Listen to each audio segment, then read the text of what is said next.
So there's a certain type of nationalism. There's a certain type of nationalistic pride here in Austria that I think your average American could relate to. I think you could see it, you could hear it, you would feel it, you would pick up on it almost immediately. And you go, oh yeah, there it is. That's kind of what I feel about my country, or that's what I see every single day when I walk out my front door. And I'll give you an example of it. Seems overly simplistic, but it really is sort of a microcosm of how the entire nation seems to feel, at least in my very limited experience. And that is language. Everybody. By the way, if you want to get up and you want to travel to Europe and you're worried that, oh, what am I going to do? No, I don't speak the language. Everybody speaks English. Everyone speaks English.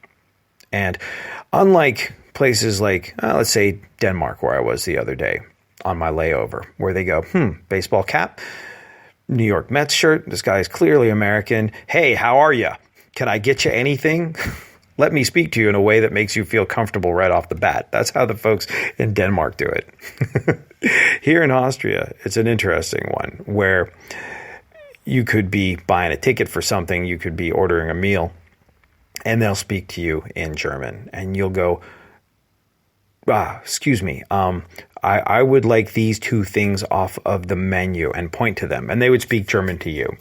And you would try speaking English to them again. And then finally you would say, do you speak English? And they would say, of course. And then have a conversation with you in English. Perfect English.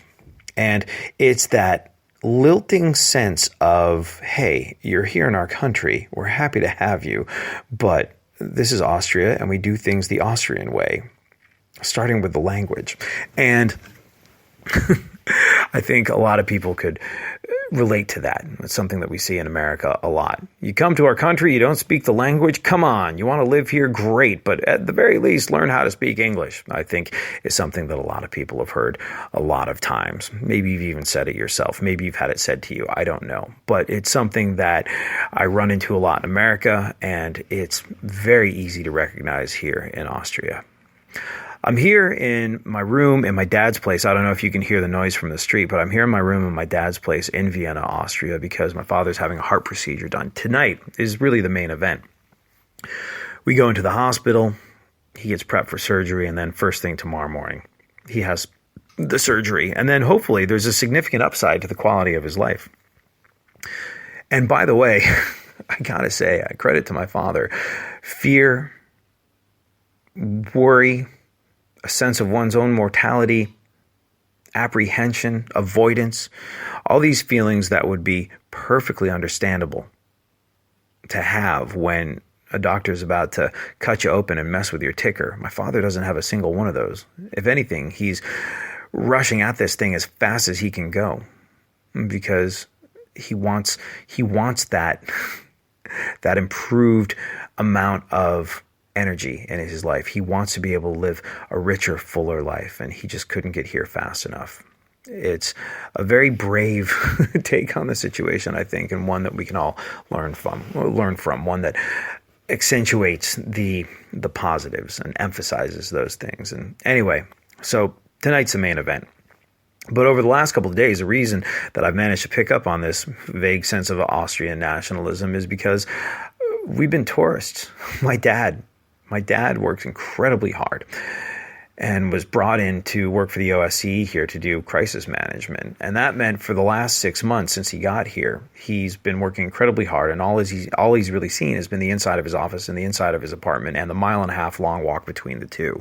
So over the last couple of days, we've made magical memories that I will never, ever forget.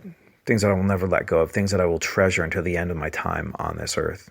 I think as you get older, you start to realize that time is a valuable and finite thing.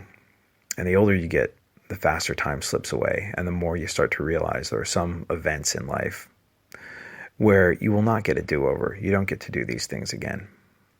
And a lot of those things have to do with showing up for other people, our friends, our family, our loved ones.